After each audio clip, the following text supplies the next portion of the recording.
Hey, gorgeous. Welcome to Season 2 of the Hormone P.U.Z.Z.L.E Podcast. I'm your host, Coach Kayla Smith, CEO of the Hormone P.U.Z.L.E Society, a women's health hub for fertility, hormones, and the business of coaching, creator of the Hormone P.U.Z.L.E method, an infertility warrior, two-time boy mom, and women's health expert.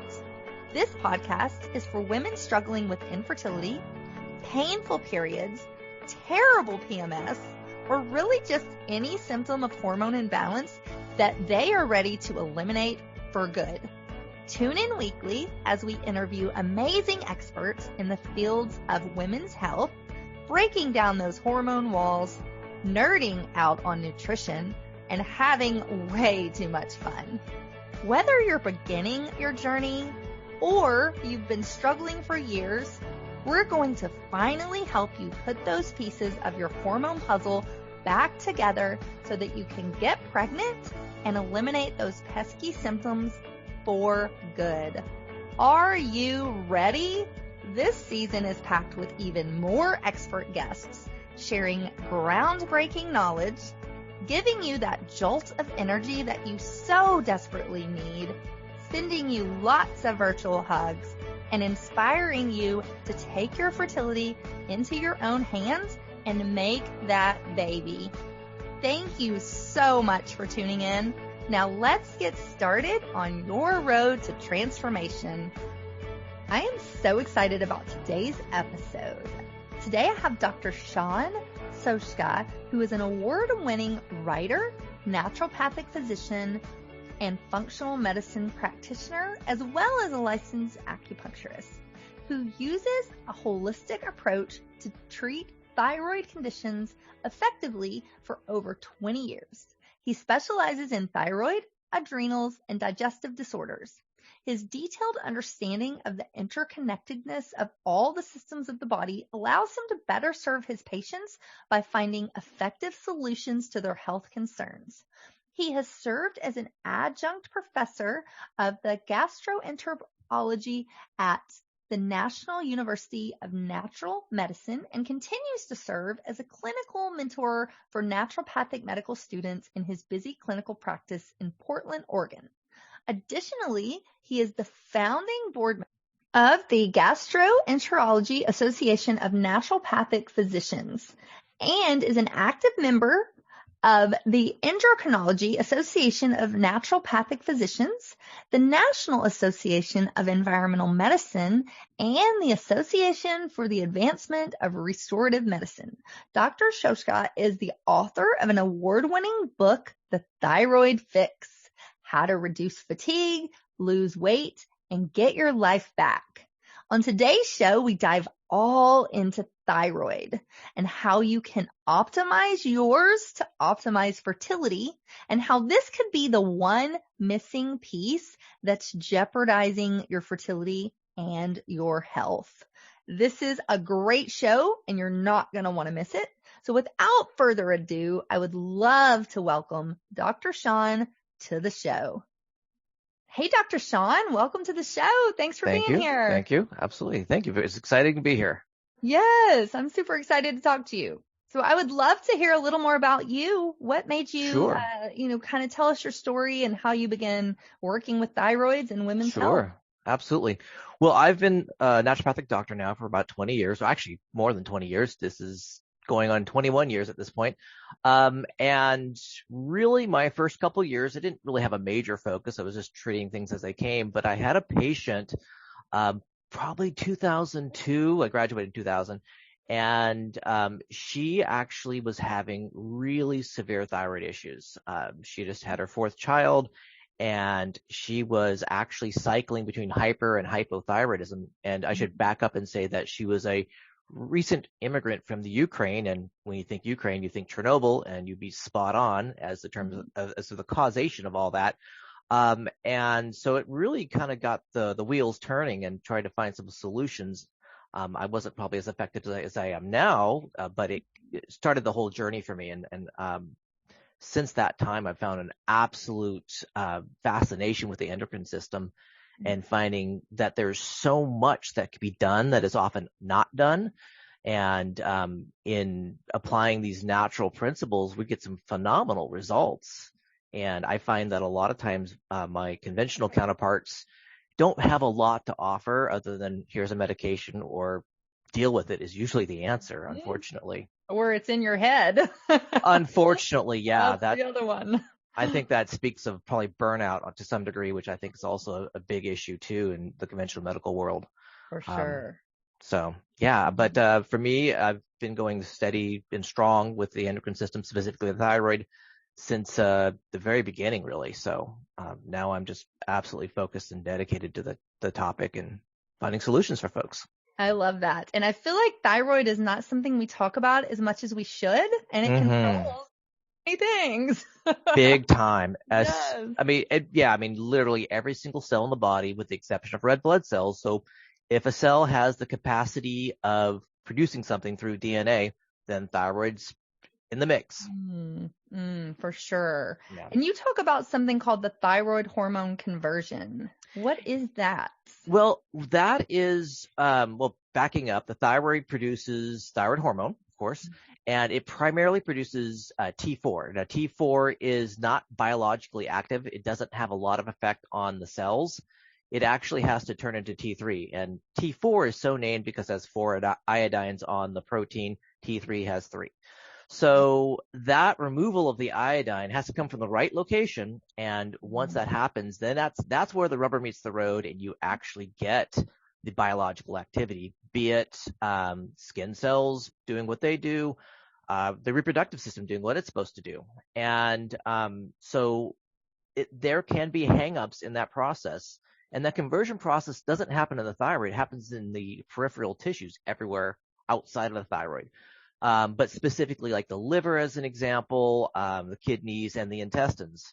And I see plenty of folks with stuff going on with the liver, not necessarily big, crazy, like fatty livers necessarily, but the functionality of the liver can be impacted. You think about the stuff going on in our world, the pollution, the food quality, lack of exercise in some cases.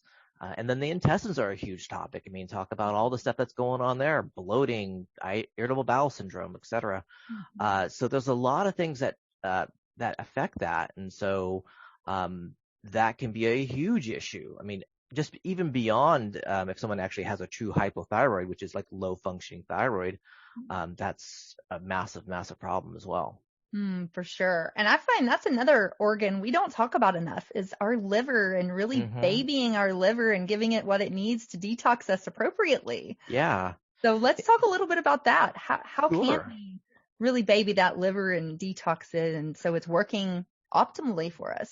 Absolutely. And so there's a couple things with that. First off, the liver does have this innate ability to detox, but it's designed to detox your biochemical processes, because in the body there are waste products. It's just the reality of biochemistry. And it's capable of doing that, but then you throw in everything else around us, pollution and all that, then it's a real humdinger in terms of doing that. So step one really is to be really conscientious of your exposures. So, I mean, like organic foods, far better than pesticide foods. And I don't know if you've talked about it on your show, but looking at things like environmental working groups, Dirty Dozen, Clean 15, really good place to start. Also being conscientious of food additives is another big one. I know that that one individual known as the Food Babe, she's got a lot of some books out, and I love her. Yeah, absolutely. She's doing an invaluable service to the community by just pointing things out. And so really being conscientious of what's going in your body, not just through food, but also the air, water, chemicals used in the house. I mean, there's a lot of ways to go green, and that's really important. And so doing that can be profound. I mean, that's a real actionable step that can be taken, and a lot of good comes of it. For sure. And I would even take that a step further to say, even though a food might be on the Dirty Dozen or the Clean 15, let's just go 100% organic if it fits your budget. Like, you're not going to go wrong there. Not at all. You will not regret it. And plus, you think about the sociological impact. I mean, you're voting with your dollar. I mean, Exactly. that's huge. I mean, that's where your power is really in this society. It's like, nope, I'm doing it this way. I'm not going to buy that. And yeah, I mean, I go organic 100%. But those people who are impacted, they can still do it. And that's the important message, is that people who maybe aren't rolling in cash right about now can still make good choices and do so where they balance the pocketbook and their health. For sure. So let's talk a little more about thyroid and how it can affect our fertility. Oh, okay. I have short sleeves on, but I'd roll up my sleeves if they were long. Huge issues. I mean, when there is thyroid imbalance, we can see alterations in like the production of the FSH and LH, which are kind of the ovarian equivalents of TSH from the brain. And so it can alter the total production, the timing of production. And so we can get some really interesting scenarios going on, such as where ovarian cysts, as an example, that's a topic that's something I often see in clinic. That can happen in either truly undiagnosed hypothyroidism or what's called subclinical hypothyroidism, which is where, they typically measure TSH, which is I should back up and say that's the signal from the pituitary to the thyroid to produce thyroid hormone. But they being the conventional medical world, often does not have a consensus as to what is an ideal number. And so they say, okay, TSH of 5 or above is a problem potentially. But the research shows us a number between 2.5 and 5.0 is kind of a subclinical, and that affects your system, your whole body. And that's what I mean by subclinical hypothyroidism. That can lead to ovarian cyst formation. It can also lead to really interesting situations where you can actually have progesterone receptor resistance, meaning that the receptors for progesterone actually don't accept progesterone the way they should. And that can lead to situations where all the symptoms look like estrogen dominance. You get the libido issues, the weight gain, irregular cycle, fertility issues potentially. But when you look at the labs, the progesterone's high. You're like, well, what's that about? That's just wacky. And it's actually the thyroid you need to look at, because you regulate the thyroid, all the hormones go right back into balance, and a lot of things start to fix itself. Interesting. And I find that too, and we can talk a little bit about testing, but I find a lot of clients, and I'm sure you see this too in your clinic, that they'll come from conventional medicine, they'll have their thyroid tested, the doctor tests FSH and is told that, or THS, thyroid stimulating hormone. Yes, there we go. Absolutely. Right? All good. And we'll be told that they're normal. Everything's fine because that number looks normal, but that's not necessarily the case, because their T4 will be off, their T3, all of it. So talk about that, about some testing and how we can kind of get around that. Yeah. And that's a huge topic. I mean, just that alone is such a discouraging situation where they'll say, oh, your labs look normal.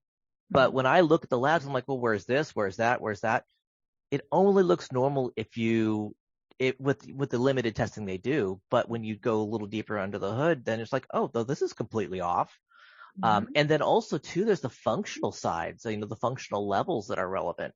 So, you might have, like I said, the subclinical situation and or the conversion syndrome relative to thyroid, where you might actually have plenty of T4, but the T3 is not where it needs to be. And that will throw everything off, because again, T3 is the business side of the thyroid. And so getting proper labs is a really important thing. And then the way you test is another one. I mean, important factor. So, looking at, I don't know if the listeners are familiar with tests like the Dutch test, which is a huge topic. And a really new development in hormone testing, and certainly something I would really recommend if this is something that you're doing a deep dive on.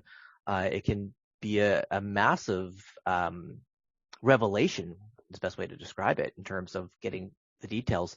But when it comes to the thyroid, it's really good to do a comprehensive test, at least at first, to get everything on the table. And there are certain things you can do to really ensure you're getting good quality test because, such as an example, fasting before the test, getting first morning is the best because we have expectations of, the natural ebb and flow because TSH actually has a circadian rhythm to it. Mm-hmm. And so I do first thing in the morning so I know what to expect. Also true if a person's already taking thyroid hormone for whatever reason, they take the medication after the test. So we have, a baseline. Mm-hmm. And then, doing the T3, T4. Another test that's really worth attention is reverse T3. And that is a situation in which the iodine comes off the wrong position. And much like a key fitting into a lock, it may fit, but it doesn't unlock anything. As a matter of fact, we could even take that analogy a little further and say that it's like the key breaking off in the lock. Oh, wow. So the receptor is no longer valid. Now, receptors, they come and go. They're built, broken down, and built again. So it's not like this dire, end of world situation. It does reverse itself. But when you have this excessive reverse T3, it's like the body is putting on the brakes big time. And and the body thinks of this as a kind of a survival mechanism. So when we're talking about fertility is the last thing on the body in the body's consideration when it's in survival mode. Mm-hmm. So addressing reverse T3 in terms of the various factors that drive that is really paramount too. So that's why it's worth testing. Mm-hmm. So it's absolutely essential to get the full set of tests when looking at that to really ensure that you get every nuance presented to you so you can make good decisions based on that. For sure. And I love that you mentioned Dutch. We actually offer Dutch here. Oh, and beautiful. We work with another company called Fertility, which offers they work with the same lab that Dutch does, but they offer a couple more thyroid hormone tests on their lab. I'll have to tell you about that off air. Okay. Yes. So anybody listening, if you want your thyroid tested, you can come here to the Hormone Puzzle Society, and I'm sure Dr. Shawn, you offer that as well. Yeah. I love that.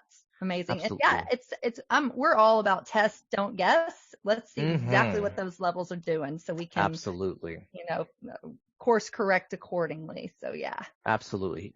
Absolutely important. Absolutely important. So let's talk myths. What myths do you hear around thyroid? And let's kind of debunk some of those. Yeah. So, really a couple different things. First off, I'll back up and say that, one of the often great disservices is like the overuse of iodine.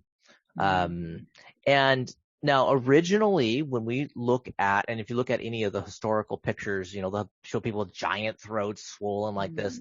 And that's like an extreme iodine deficiency. We don't really see that much anymore. It just doesn't happen. But we do see certain very vocal individuals who remain somewhat nameless out there are really pushing tons of iodine as a solution to all things. And that is very much a lone voice out there in the wilderness, so to speak. That's a big one. It's relevant, but iodine can actually cause trigger Hashimoto's, which is an autoimmune destructive process within the thyroid. Another myth, of course, is just accepting TSH at face value. And unfortunately, that's extremely pervasive in the conventional medical world. And as an interesting kind of historical side note, if a person were to look back in terms of like journal discussions and just discussions among practitioners, before the actual use of TSH, they didn't really have as much to test from. And so they would actually use cholesterol as an important marker for thyroid function. So they would actually say, oh, your cholesterol's up. I bet you've got a thyroid issue. Wow. Huh, right? Nowadays, it's like, and not to say that cholesterol is the only reason, why, testosterone, the actual thyroid would be the only reason why cholesterol would be up, but it is definitely a consideration. And so that's a big one too. And then, also important with thyroid is the fact that, when there's a true thyroid problem where the thyroid's not producing, 95% of the time it's going to be Hashimoto. So autoimmune is definitely something that needs to be looked at. And therefore, autoimmune thyroid antibodies, lab tests should be done just to rule that out as a possibility. So those are some big ones. And and then I think the biggest myth out there is like, oh, no, you're just depressed. That's the biggest And then giant. they give you a antidepressant. So it's Right, right. And actually, if you don't mind, I'm going to kind of bring something else up. yeah. Is one of the things that can happen with hypothyroidism or subclinical hypothyroidism is that we can actually see a suppression of luteinizing hormone, and that can actually alter how progesterone is produced and how it's released in terms of the normal ebbs and flows of a cycle, and it can lead to symptoms of depression that happens on the second half of the menstrual cycle. Okay. So there could be cyclical depression, and that's really important. That is so like very important. 15 to 28 days, usually like depressed 15 days, 15 to 28. Now, a lot of times, that can kind of fit into some PMS symptoms or a prolonged situation, the premenstrual dysphoria disorder. PMDD. Mm-hmm. And so when that happens, thyroid may actually be, a really big consideration. It should be ruled out as a possibility before, throwing in the towel, so to speak. Yeah, that is so interesting because I have so many clients that come to me that say that they have PMDD, PMS, like extreme PMS. And so that's something we need to look at, is to see if their thyroid is off. And that could be what's causing these symptoms to form. Yeah. Interesting. And another symptom that often correlates to that too are migraines from day 15 through 28. That's another one that may not go absolutely hand in hand with the depression, but if that's happening, big clue that thyroid really needs to be looked at. Interesting. Such great tips. And so we're going to take a short break to hear a word from our sponsor, and we're going to come back, and I want to talk practical tips. How do we optimize our thyroid if we find it's off, if we're experiencing any of these symptoms? And then I also want to talk about your book, The Thyroid Fix. Absolutely. We'll be back in just 5. Hey y'all, it's Coach Kayla here. I hope you are loving this episode as much as I am. We will be back in just a minute, but first, a word from our sponsors. This episode is brought to you by the Hormone P.U.Z.Z.L.E Society, a women's health hub for fertility, hormones, and the business of coaching. Whether you're struggling to get pregnant with pesky hormone symptoms, or you're working to build a career in the fertility and women's health space, we have you covered. Visit our website at www.coachkayla.com to learn more on how we can help you. Text the keyword fertility to 615-257-8855 for your free fertility meal plan. Welcome back, Dr. Shawn. Thank you. Yes. Let's talk about some quick tips. What are some things, say we, went to our naturopath, they came here, they found out their thyroid levels are off. What are some things that we can do to holistically start to fix this? Well, a lot of times we need to look at triggers. I mean, triggers are a big part of it. So the couple things we want to first define is it the thyroid itself? Step one. Is it, the first thing we look at, is there a lack of thyroid hormone production? The labs will tell us that. If the answer is yes, what's the cause? Is it Hashimoto's? So if it's a destructive process, we have 2 jobs ahead of us. We've got to normalize thyroid hormones to get you back on track, and then we actually have to address the autoimmunity. And then in terms of normalizing hormone, there's a couple different routes one can take. Sometimes it does require medication. Other times, important micronutrients involved in thyroid production can be, iron plays an important role. Get your iron levels straight. I mean, absolutely. And then selenium's a big player. That's another one you need to pay attention to. A lot of the B vitamins, vitamin C, and so on are all important players. You got to look at all the different ingredients that go into the building of thyroid hormone.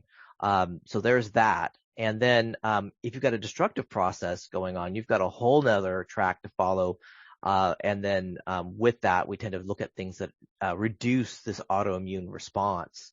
Turmeric is a great thing. Resveratrol is a great thing.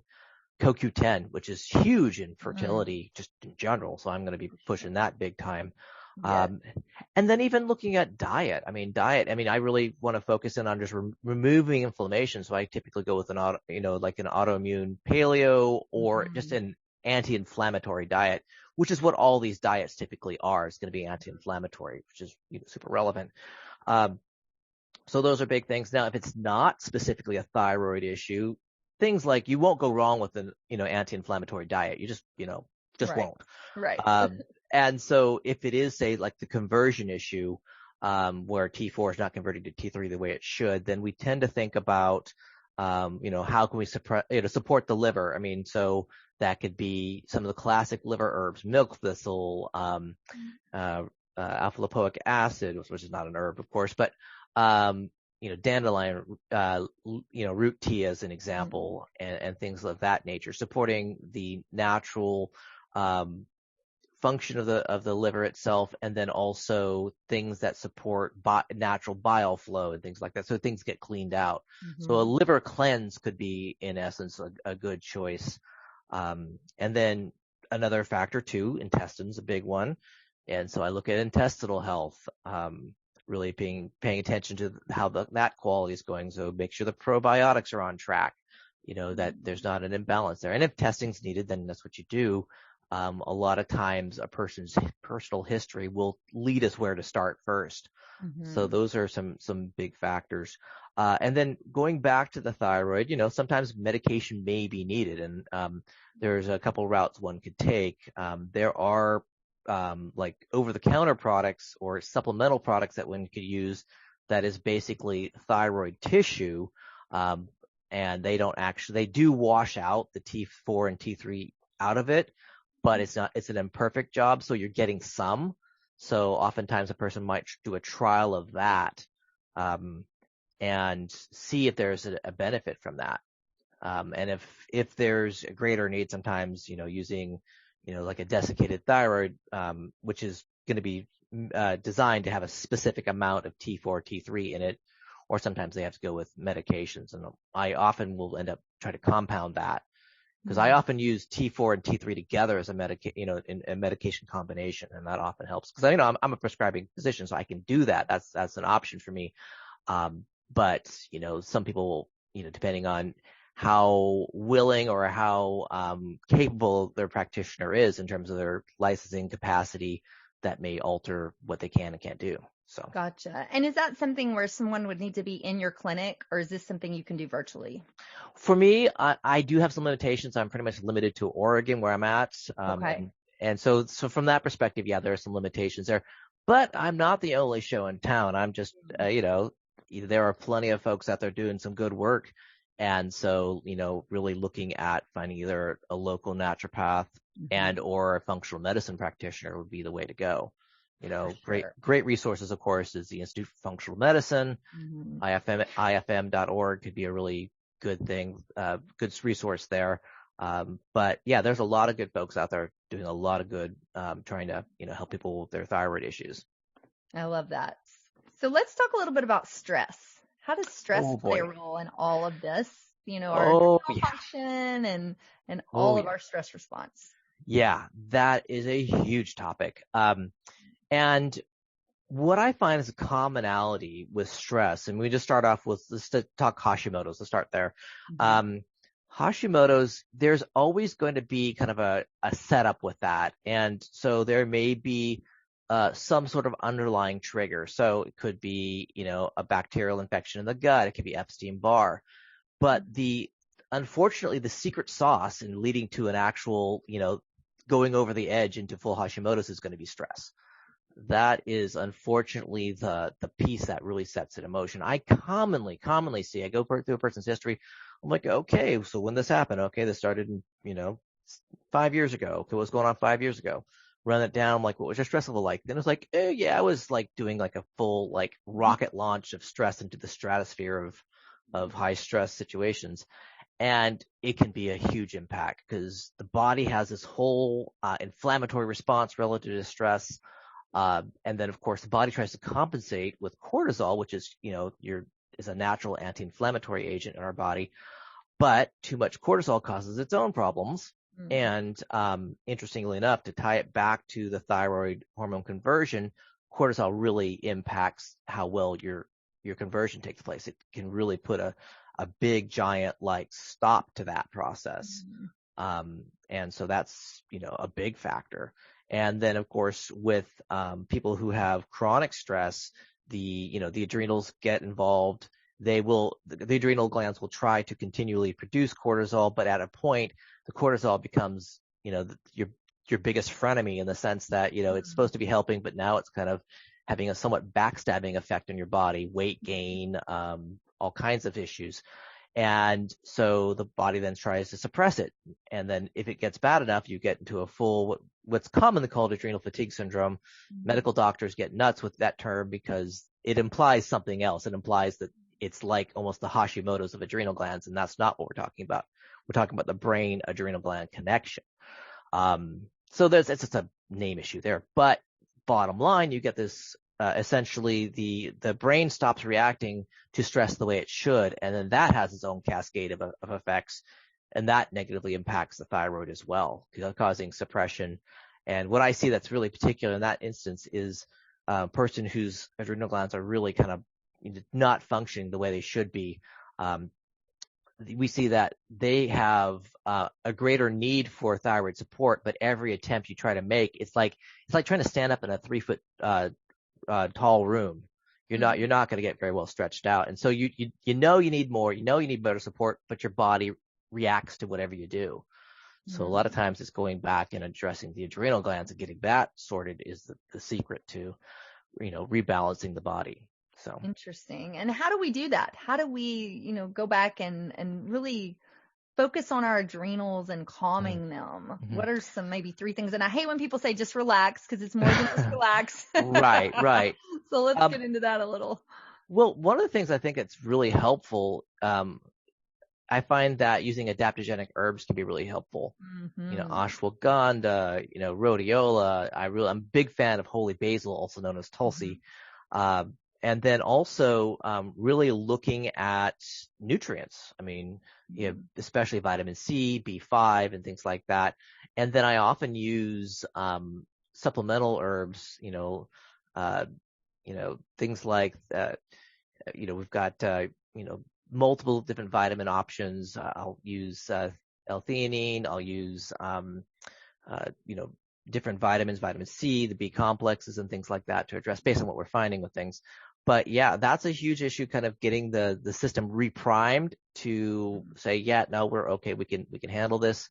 And sometimes also what's needed is a deep dive into, a bigger trigger around this, because it's not always going to be emotional stress that's causing it. Stress could be physiological, meaning there's something going on in the body that the body's trying to compensate for, because it's always inflammation that is the driving force that causes this process. So, I think there's a bit of a overstatement that it's pure emotional stress that's the cause. So sometimes you have to look for a root cause in terms of what's going on in the body. But yeah, a lot of it, I definitely think adaptogenic herbs are a big component to what I like to use. And a lot of times it creates this resilience in the body, gives them more rope. So you're not at the end of your rope. Maybe even like a little harness so you're truly better off, perhaps. I love it. And so would you recommend, as I'm sure that you see a licensed herbalist, to get them to combine these herbs for you so you know exactly what you're taking, and always check with your practitioner? I need to give a caveat. Don't just order something off of Amazon because you heard it on the show. Check with your doctor practitioner. Absolutely. But is that kind of your philosophy? Well, absolutely. Because some things you can do it yourself. Like I don't recommend do-it-yourself medicine. I don't recommend do-it-yourself legal advice. Right. Those are 2 things you want experts on, because sometimes it's kind of hard to go back from that. So, so I mean, definitely the more educated of a practitioner you have, which can be a challenge in itself to find, but if you could find a person like that, absolutely essential, because you need guidance. You need to have a sense of where you're going. I see a lot of folks going, I tried this, tried that, and it's like, okay, well, that didn't help. That actually might have been hurting you. So finding someone who knows what they're doing is absolutely essential. I love it. So let's talk a little more about let's talk about your book, Sure. Thyroid Fix. I love got it right here. Yep, to help you how to reduce fatigue, lose weight, and get your life back. Who doesn't want that? Right.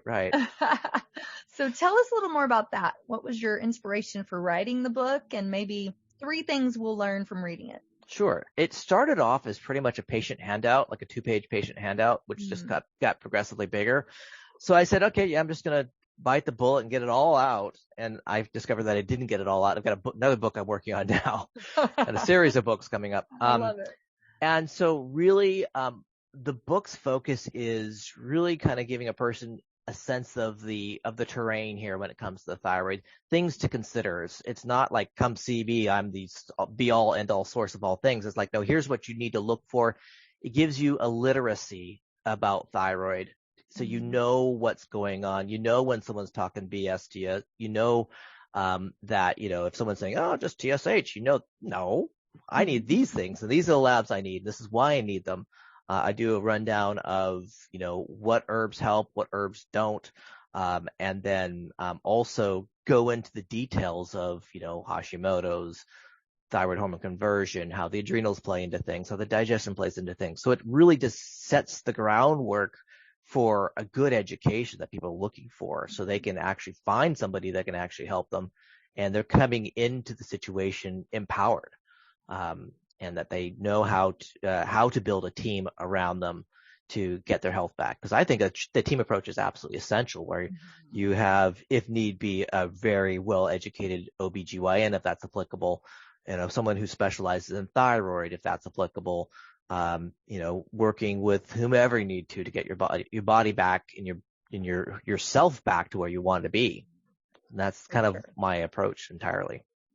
I love that. And I'm big about, having a team around you. It takes more than one person to help you with your situation, especially if it's fertility. Oh, yeah. So, and a key person in that, is, I'll throw out a little caveat, is a fertility coach. A fertility coach can be invaluable working with your team of medical professionals. So absolutely. For sure. And coaches in general fill in a very important piece, because for myself, I know that, I'm seeing, maybe 10 people a day. I may not be able to get to every single nuanced question as much as I would like. I would love to spend 3 hours with a person, but it's just not the reality. Right. And so for me, I'm working at with a certain goal in mind, and a coach can really play an important role and fill in the parts that I'm unable to do, and often lead in ways that maybe I'm not able to do either too. So really important. For sure. So talk to us about a couple things we'll learn from reading your book. Is there some quick tips or some things where we can, read the book today and later that afternoon start putting stuff into practice? Yeah, I think, again, one of the big things is, I talk quite a bit about, the importance of, diet and, key nutrients is really a vital thing. And then also, what herbs can make a big difference in boosting energy and then also reducing inflammation. Inflammation is such a big issue, honestly, that, you almost practically have to start there, because when you do that, then a lot of things start falling into place. So really important. And again, going back again, testing and not guessing is, a big part too. So I really emphasize that education piece. Now, that's maybe not something you could do immediately today, but you could get that part handled. And I do discuss the different types of labs out there, so that if you are meeting resistance, getting the tests you want, here are some resources that you can say, no, I'm just going to order it myself, and know what to order, so that you're on track. And then, more to the point, how do you read them? Now, again, I don't want to play into the do-it-yourself medicine, but it at least gives you context to, present it to your practitioner, or hope, if need be, new practitioner, to just, be conversant. So that's a real important piece. So to know where you're at, I think that's absolutely vital, that you know your status before you start making big changes. If diet changes, absolutely. You can't go wrong with, a strongly anti-inflammatory diet, making other positive changes in terms of the household and things like that, reducing toxic exposures, all super relevant. But I think, again, knowing what tests to do and, getting them done in a way that will get you the answers you want is absolutely essential, I think. For sure. I agree. And so talk to us a little bit more about iodine. I know a lot of people were confused how iodine, we talked a little bit about it in the first half, but how it affects the thyroid. And is it we have too much iodine or not enough? So let's dive into that. Yeah. So traditionally, iodine's been a challenge in certain areas. We definitely have what has been described as the goiter belt, which is in places which the iodine in the soil has been low traditionally. Now that's what was a big move by a lot of countries, was to add iodine back into commonly used products. Table salt was a good example of that. And generally speaking, unless you're eating just the purest, cleanest diet ever, you're going to get iodine in other products. And we only need 150 micrograms to do the job, so not a lot daily. Wow. But some people get far too much. And one of the things that unfortunately happened in the natural medical world was that they actually there were several individuals who read a single report and misinterpreted how the findings of the report. So they said, "Oh, you need tons of iodine. We're just not getting nearly enough." They misread a couple keywords. A sentence is what they missed specifically. Oh my goodness. And this is something that Datis Karazian talks about. He's a very famous practitioner who, well, the guy's amazing just by his own right. But one of the things that was really brought up in this discussion is the entire natural medicine world has adopted this standpoint. And so it's like iodine everywhere. Even look at the multivitamins, they put a ton of iodine in it. So if a person has Hashimoto's, I try to find them a supplement that doesn't have any iodine in it, because I really want to be very conscientious of what they're doing with that. Matter of fact, Alan Christensen just recently released a book just discussing all of this. We just had him on the show too. So yeah, he's amazing. Awesome. Yeah. So there you go, right there. So he's really kind of just like, hey guys, pay attention. So that's a really important piece to things is looking at, too much iodine could be a problem. Now, it is important to note, like, if a person is not using iodine, then iodine is appropriate. It's not truly the enemy. I don't want to give that sense to things, but it's a certain amount. I mean, so if you're not getting enough, you want to ensure that you're getting enough, that 150 micrograms is perfect. But if you're getting too much, which is far more of a possibility now than it was ever before, that can be equally the problem. So I think that's a real thing there is that it's a balance point. You really want to balance with that. And so, yeah, and then again, in the natural medical world, there's far more like, hey, give people a bunch of iodine, take 50 drops of iodine. I'm like, no, bad idea. No. Yeah. Something that Dr. Christensen pointed out is, I didn't realize that if you eat pink Himalayan salt, that can increase your iodine. And we think this is a healthy food. Let's put it on everything, but not so much. It can really increase that iodine to levels that we don't want. Yeah. And it's all about balance.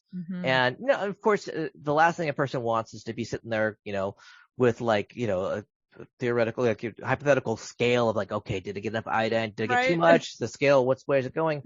But to have at least some attention on that is relevant, but you don't have to obsess over it, of course. But yeah, it is something that I think that as a general whole traditionally has been used far too much. It was going to be the panacea of all things. And there are books out there talking about what a panacea iodine is, and it's just not. Gotcha. Oh, I love it. I could talk about thyroid all day, but we do have to start to wrap up. So tell everybody where they can find you. Where can we get your book, and where can we follow you? Yeah. So my book on Amazon, of course. I'm actually doing the audiobook soon. Oh, cool. It's also coming out in Spanish. And so awesome. That's going to be trying to get a little more international spread. And then online, I'm at Dr. Soszka, Dr. Soszka everywhere. So Facebook, Instagram, Twitter, etc. And then I'm located in Portland, Oregon, and I'm actually opening my brand new clinic in a few weeks. I'm going to be at the Northwest Functional Thyroid Clinic, it's me. And so, but online, definitely Dr. Soszka. I'm going to be doing a lot more. Another book is on the way. The current working title is the Thyroid Detox, running with a little theme there. But that's talking about the effects of the, pollution and all of that. And because the more I do research on that, the more infuriated I get because it is such an issue. So that's kind of the things that are in the works there. So I love that. And when can we expect to see that book? Well, a little caveat, I've got a year-old child, so it gets pushed back a little further, but it will be done by the end of the year. Okay, cool. I might get some, I might push my adrenals a little too far, but I'm going to get that thing done. There you go. You have some tips to fix that once that happens. I'm on top of that constantly. On top of it. I love it. So any final thoughts, any words of wisdom, or anything you want to leave our audience with? Yeah, one thing is don't settle. Don't settle for an answer. I mean, don't accept a practitioner's final word on anything. And because you never know what's going on. I mean, you might have come into someone's office on their worst day ever.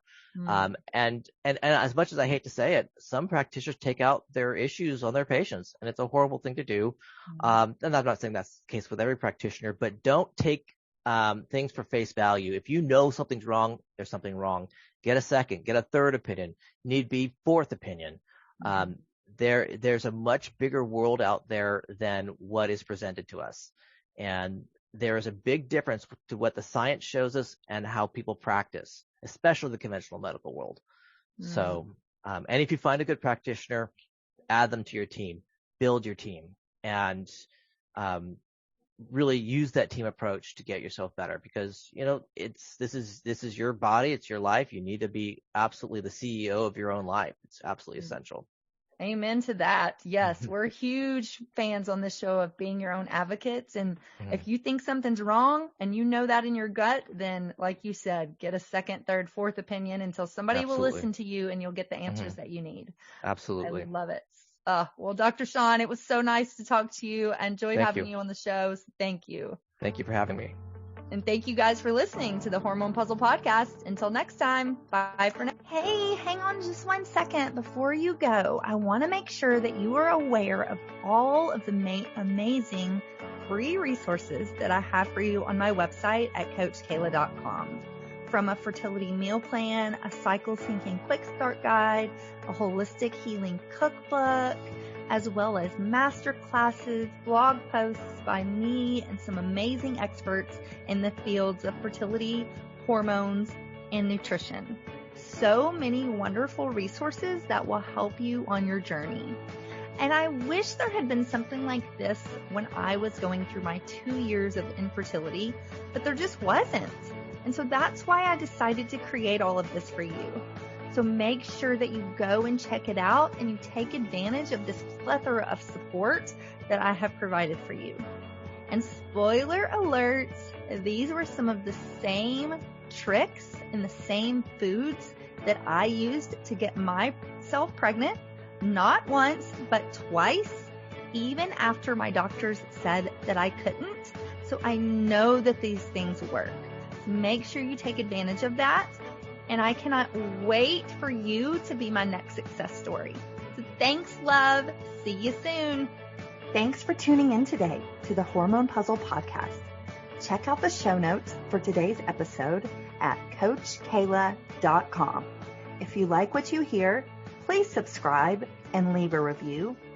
Thanks for hanging out with me, and I'll see you next week.